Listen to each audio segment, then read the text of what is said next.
Okay, so here's a quick little basic chignon that just gives like a really elegant kind of style, if you're going out or for a wedding. So I'm going to prep the hair using quite a bit of platinum mousse. I'm going to put it directly on my brush. I'm going to brush that hair with the mousse in it, and that's how I'm going to apply the mousse to the hair, because I want all of those little broken ends towards the front of her face to be captured with that mousse. And I really kind of want it to be nice and shiny. This isn't one of those, let's do a braid and pull it all apart, like the same old type looks. This is going to be like a really awesome, shiny, updo, very reminiscent of the 90s, or like, say a ballerina. So I'm going to take a little section right around the hairline, about 2 inches from the hairline. I'm going to follow the hairline all the way to the back, underneath where I want my chignon to live, all the way back. And it's going to give me kind of like an upside down teardrop, or maybe like a triangular type parting. Combing that hair for control, using a fine tooth tail comb. And I'm going to anchor it just below the occipital. I don't want to anchor it on the occipital because I don't want her to start chasing waterfalls. Here I am, about 2 covered elastics. I like to use covered elastics when anchoring a chignon because I want to have as much control and power on that. So I use 2 covered elastics and wrap it around 3 times, because then I can anchor like a brick to the back of her head. So I'm going to use my tail comb. I'm just going to stick the tail all the way through it and pull it all the way out. And that's going to make sure that there's no wrinkles underneath my chignon for me. Adding a little bit more mousse right along that hairline. I just want to make sure that I'm evenly applied all the way from the scalp to the ends. A lot of people say that this is, that it will really get your brush dirty. And the answer to that is yes.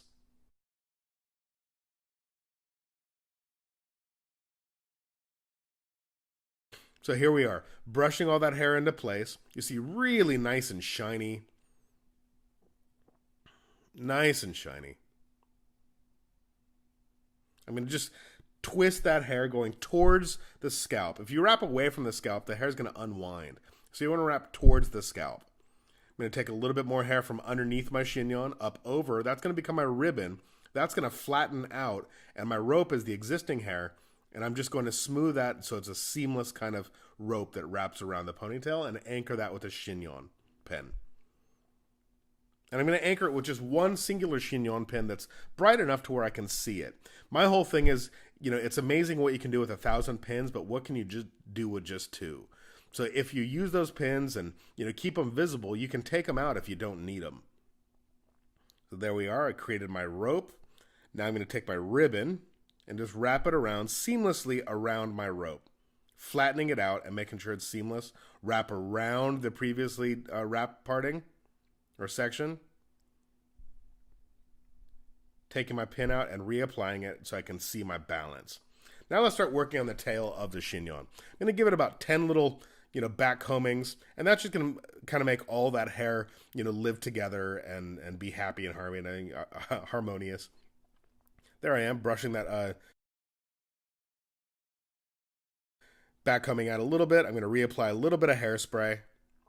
That's going to keep all that hair going in the same direction for control. There we are.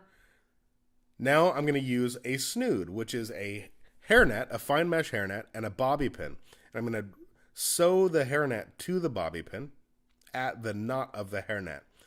And that's going to create like a hairnet sack. There it is. So all that hair is going to go inside my hairnet. That's going to give me control. So now she can go dancing in third-class steerage like Kate Winslet in the Titanic just before, she hits an iceberg. And that hair's not going to fall out. It's going to be nice and controlled. Plus, it's going to give me a lot of freedom to where once I put the hair in a hairnet, I can do whatever I want to it. I could make little, Mickey Mouse ears. I can do whatever I want. As long as it's in that hairnet, things are a lot easier for me. And I just want to make my job simple. So there I am just, sewing that hairnet up. I'm just going to wad it up, kind of roll it. And it's going to give it like a really pretty little, profile type shape, or like a, that little area behind her head. So now I'm going to use another large chignon pin, and I'm going to back that thing up. So I'm going to, insert it backwards until I can't see my legs anymore of the hairpin, turn it over, and then stick it back through. And that's going to hide all of my little, the lid of the hairpin. So there I am, backing it up until I can't see the legs anymore. Legs disappear, fold it over, and tuck it in, and crisscross underneath. So crisscross like Like the Daddy Mac will make you jump, jump, jump. Crisscross will make you. So now I'm going to take a grip or a bobby pin, a little bit of hairspray for control. I'm going to open up my bobby pin about 3 fingers away from, where it begins. I'm going to put the bobby pin upside down. I'm going to turn it over and anchor the bobby pin where it looks good for balance. So again, just following the rules of long hair dressing. What is the texture of the end result? The texture of the end result in this one is straight hair. So I just flat iron the hair. I then am going to control the hair, 80% of the hair, with a chignon.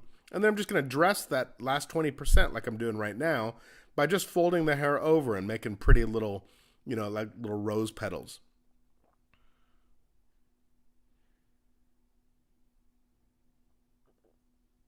Just tucking it in where it looks good.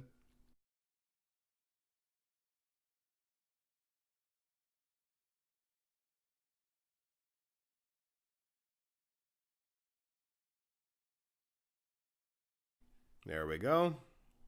And then one more little bobby pin. Open it up. Attach it upside down. Turn it over. And tuck back into my elastics. So now I really only have one hairpin that's controlling all of that hair, and then 2 hairpins that's controlling my snood. So tuck in that hairnet. I see a little seam there, so I'm going to use a little tiny hairpin, and that's just going to control my seam. Taking that hairpin out. I don't need it. Making sure everything is balanced and pretty. Using a little bit of Hold Me Firm. Spraying, using the back of the can to control any sort of flyaways. There you go. If you'd like it, please share and subscribe. I hope you did.